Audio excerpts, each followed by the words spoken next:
Welcome to the Action Network podcast for a special gambling preview event. Today I'm joined by Action Network's Matt Mitchell and Nick Giffen to discuss the Nathan's Hot Dog Eating Contest. But before I let our esteemed hot dog experts tear into this glorious gambling event, let's go by the numbers. Nathan's, founded in 1916 on Coney Island. The start of this event, while disputed, the first official competition at least was held in 1967, won by a 400-pound trucker named Walter Paul. He ate 17 hot dogs in an hour, and I'm sure the crowd at that point felt as though that was an insurmountable record. Well, little did they know at that point that the record would be reset in 2021 after multiple times from Joey Jaws Chestnut. He ate 76 hot dogs in 10 minutes. We'll get into the math and the physics of how that's actually possible.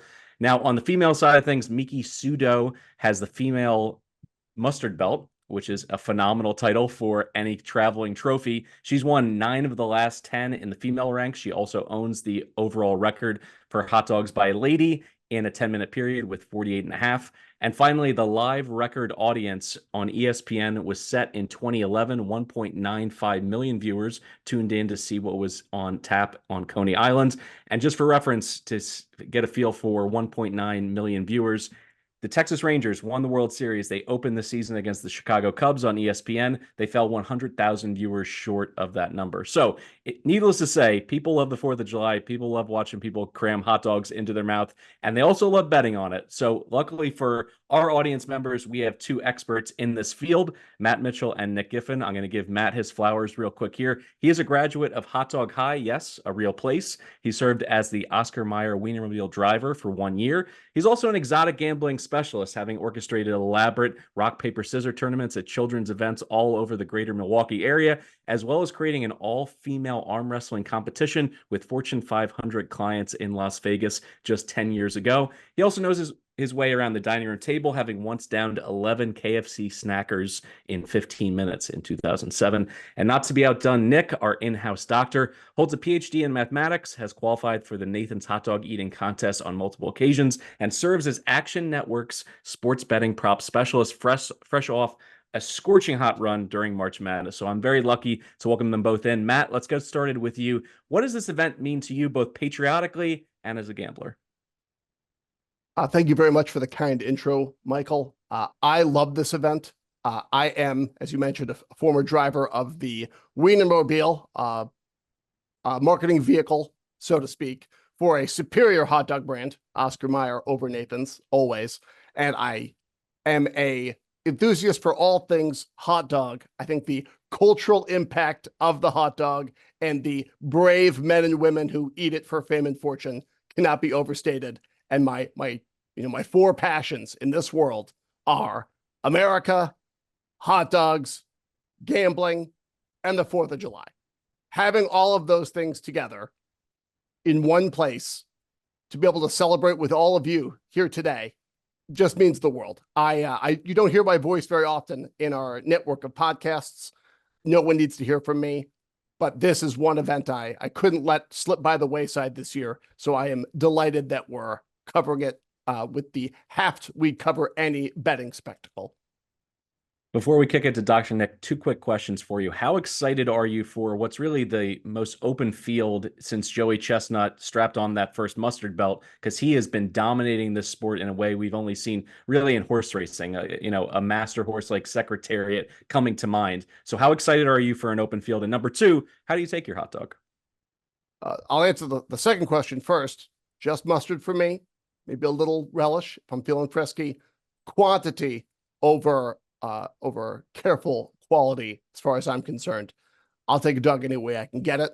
And as a former Wienermobile driver, I've certainly eaten more hot dogs than most normal human beings will even lay their eyes upon in their entire lives. So I'm certainly no stranger to the tubular meat arts. But what does it mean? Like, we've seen Joey Jaws Chestnut, American hero, dominate this competition to go back to when he wasn't dominating this, you have to go back to New York Knicks head coach Isaiah Thomas, like ancient history. He has been dominating this for my entire adult life. So being able to step aside through his disqualification is a very exciting opportunity for what is, kind of my favorite part of the 4th of July, this 10-minute spectacle. It's something that we haven't seen. It's been ages since someone's gotten within 10 of him. So it's very exciting.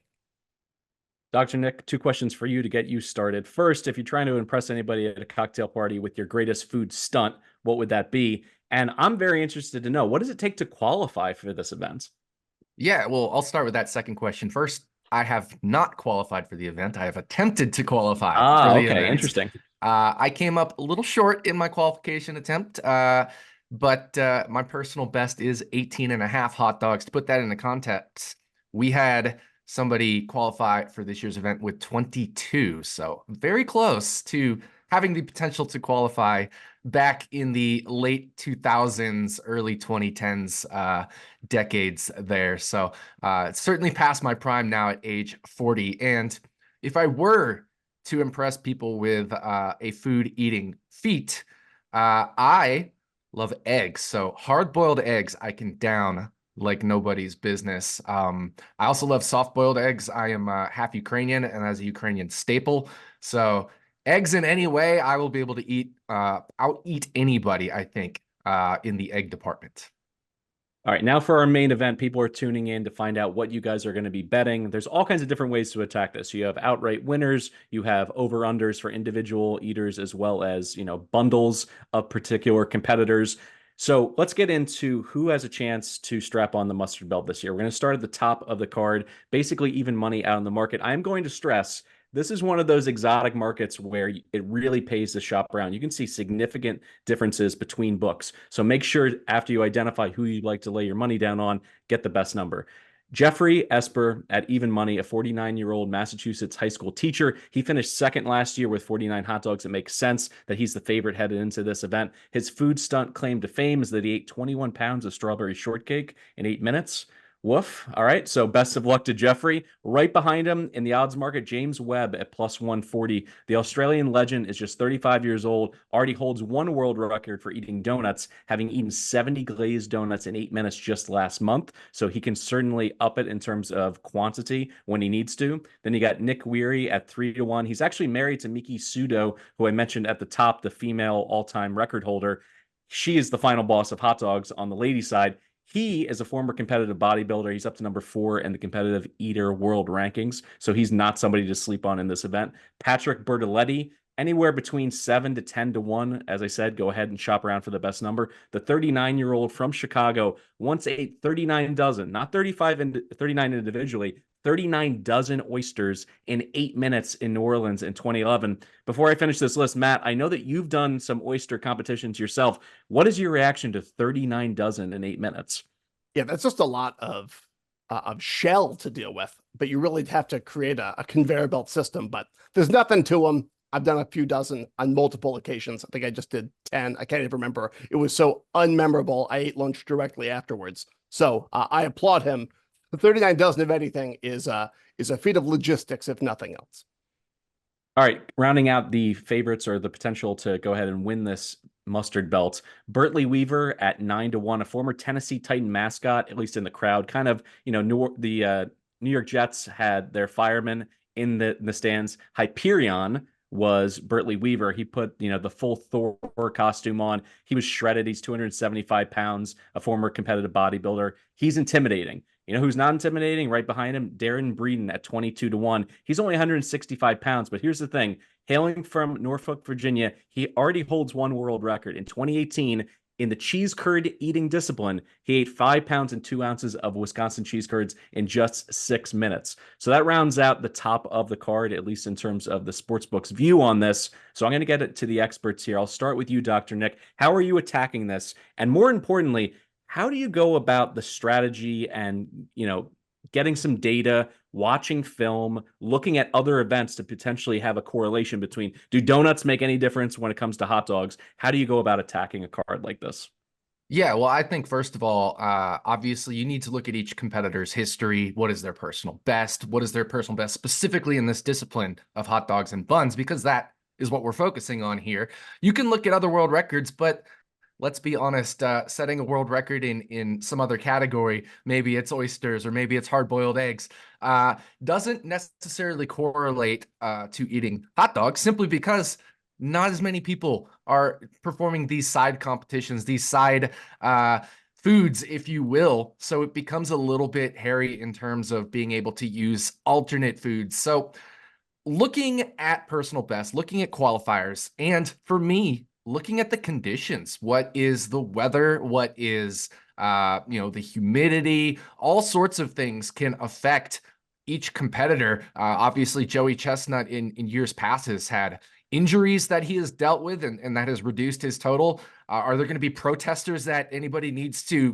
put in a headlock and throw off the stage? All these things can affect the outcome. But as far as individual competitors, I really do look at their hot dog history the most. Matt, do you agree in terms of previous history being a key indicator for where they're headed on this 4th of July? Oh, absolutely. This is an interesting, from a data perspective, it's an interesting competition because for most individuals, we have a pretty significant data set of how people have performed under these nearly identical conditions with an identical food year after year at the same time of year. So we were able to get a pretty firm idea of at least a range that we can expect from any individual competitor. But I'm sure, as my much more esteemed colleague, Nick Giffen, will point out, those conditions, specifically the meteorological conditions, are of the utmost importance. All right, with that table now being set in terms of your methodology, let's get into some of your picks. Dr. Nick, what do you have first? Yeah, well, so speaking of those meteorological, that's a word that I have trouble saying, conditions, the weather conditions, the current forecast for tomorrow at noon Eastern on Coney Island is about 65% humidity, and traditionally higher humidity has correlated with lower eating totals. So if we have humidity above 60%, on average, both in the men's side and in the women's side, we have seen 5 fewer hot dogs and buns than peak amounts. That would be for Joey Chestnut, Mickey Sudo, even some of the second and third place contenders in those categories. So I'm looking at backing an under here. And if you shop around, you can find the 2 leading men's competitors, Jeffrey Esper and James Webb. Their combined hot dogs eaten under 99.5. You can get that at -140. So we are paying some juice, but I think it's worth it. If you look at each's personal best, which would be 51 for Esper and 47 for Webb, which he set in this competition last year, that sums up to 98, which is 1.5 hot dogs and buns under the 99.5 total. And then you add in the high humidity, which could reduce totals a little bit further. And I really like backing the under here. Now, yes, there's always the theory of, well, these 2 guys are the leading contenders. Now there's no Joey Chestnut. Are they going to push each other to be better and better? But Esper is probably near his peak. I mean, he is in his age 49 year, and that is always something Joey Chestnut mentioned last year. He was pushing 40 years old, and he wasn't as good as he used to be. I think Esper potentially has reached his peak of 51, and last year, he only had 49. And while Webb may be able to push beyond that, I think just with the weather conditions as well, the high humidity, I think this is a spot where we're going to back the under on 99.5 total hot dogs eaten between the 2 favorites. Not to fully pull back the curtain on your hot dog data apparatus, but do you put together a range? And how often does someone, just hook their ball into the woods and eat, 17 hot dogs and throw up the white flag, as opposed to the consistency, maybe more so, of a marathon runner, of somebody they know within 2 or 3 minutes what they're going to finish in a multi-hour event? In this case, with it being so compact, do you feel pretty comfortable in terms of your projections that they're going to fall in a small window? Yeah, I think so. With Joey Chestnut, it was a lot wider simply because he was pushing the human limit, as far as we know. And to have an uncomfortable day or less ideal conditions for him was a lot more detrimental to him than it would be to these guys. And we don't tend to see these guys, really flop, really bounce, because this is something they do for a living. These are competitive eaters for a living, most of these guys. And so they do tend to have a pretty solid consistency. If we look, for example, at Patrick Deep Dish Bertoletti, he tends to always fall in that 40 to lower 50 range almost year after year once he kind of became an established name in the industry. So, there always is room for improvement with these guys, especially as they become more and more of a competitive eater. But once they've been established for a few years, they kind of hit that range. So I think we can expect both from Webb and Esper to be in that 42 to 52 range. Certainly we could see them go outside of either of those limits. It is definitely possible, but I think that's probably the range that both of these guys will end up falling in. And so, you know, when you're looking at a 42 to 52 range for each of them, under 99.5 hits a lot of that range. Matt, I know that you've been relishing the opportunity to come on here, talk hot dogs. It's time for you to lay down some picks. What do you got? Yeah, I'm going to strap in your meat belts, as we used to say, and get ready for the action. So I obviously co-sign anything Nick Giffen says. A smart listener will know to listen to anything he advises you to do. So I put myself firmly in the amateur category, as is not completely obvious. I like Jeffrey Esper a lot. He's got the furious Massachusetts dad look down pat, arms like a steam fitter. He's not a guy I'm interested in fading, even as a potentially overpriced favorite, but he's finished runner-up 3 times. I think he's a considerable foe and won't be, I don't think the lights will get brighter for him. But again, this is going to be the first truly competitive matchup in a very, very long time. This is the first time that a number of individuals can potentially, ideate that they could be going home with $10,000 versus, 16 of the past 17 years. So in that regard, I hearken back to the proverb that iron sharpens iron, and we would say the same about appetites. Basically, that the top 2 or 3 competitors here would be pushing one another to new heights.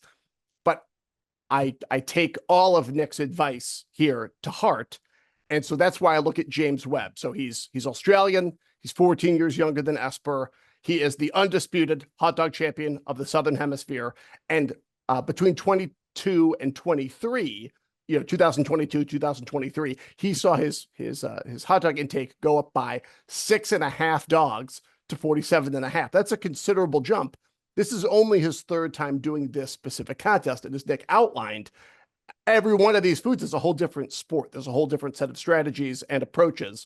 The fact that he has increased so dramatically 1 year to the next leads me to believe that on this biggest stage, his ceiling is much higher. His results could be much more volatile. So potentially he could have been reaching into the 50s. And thus, even if it's humid conditions, less ideal circumstances, his ceiling remains higher than some of his competitors, which is why I took his over. It climbed from 46 to north of 48 at some shops. So I would encourage everyone to shop around. But I think his likeliest finish is exactly 49, exactly 50, hitting that over.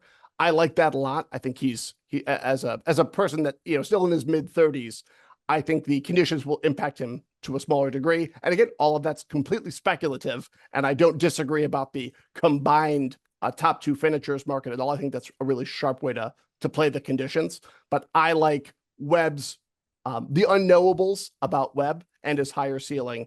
And ultimately, at the end of the day, I'm giving you 10 minutes of my Independence Day and a handful of my dollars.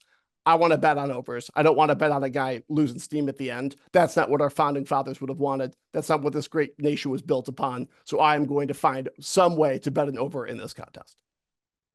All right, let's close it on this way. If you had any exotics, outright winners, anything on the cutting room floor, now's the time to share it with our audience. And also, how are you going to take in? Are you going to be, ducking in from a barbecue? Or are you going to be at a bar? Are you going to be eating a hot dog right there alongside the competitors? How are you going to do it tomorrow, Dr. Nick?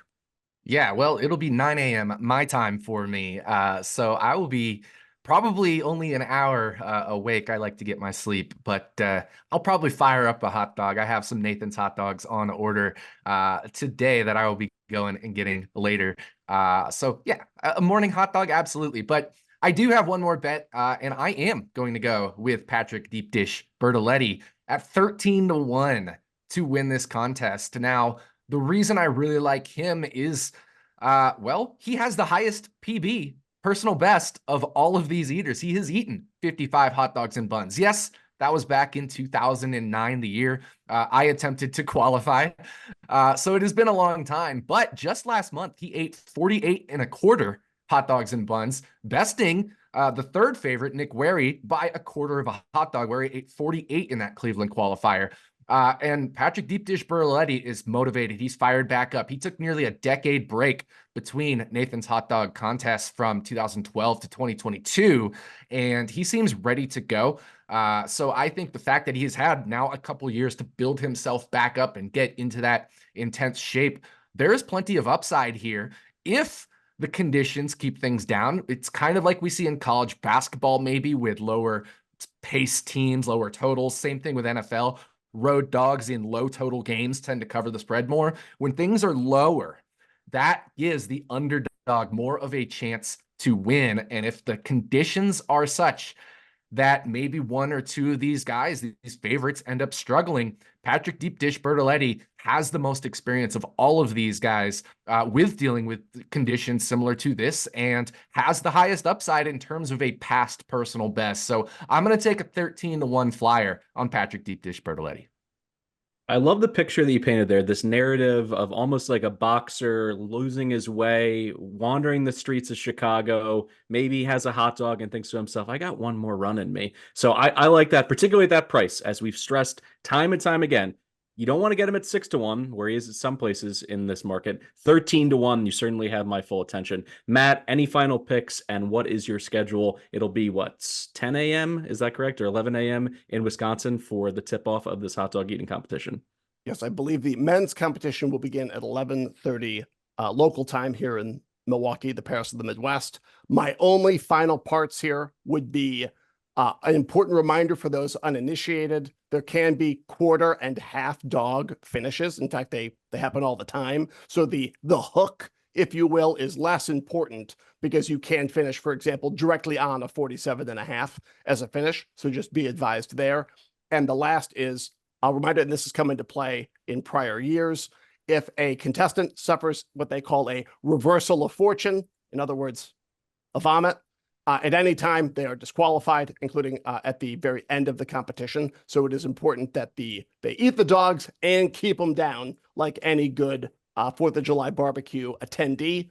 I will be celebrating America's 248th birthday in my home over the protests of my closest friends and family and children, and putting this competition on the largest TV I own, and getting myself into a patriotic lather and enjoying every second of this. I can't wait. And I hope everyone out there in the reaches of our Action Network audio audience, on behalf of everyone here at our content operation, let me extend a very happy 4th of July. Happy birthday, America. Enjoy the day off, everybody. And I wish everyone the very best of luck gambling on this competition. This has been the Action Network podcast. I'm Mike Calabrese. This has been Matt Mitchell and Dr. Nick walking you through everything hot dog related. If you enjoy this kind of content, please comment, share. All of those things go a long way in terms of what we can kick up to our bosses to say, we showed you that people want more hot dog gambling and exotics. So we're happy to deliver it to you. Happy 4th of July. Happy Independence Day. God bless America.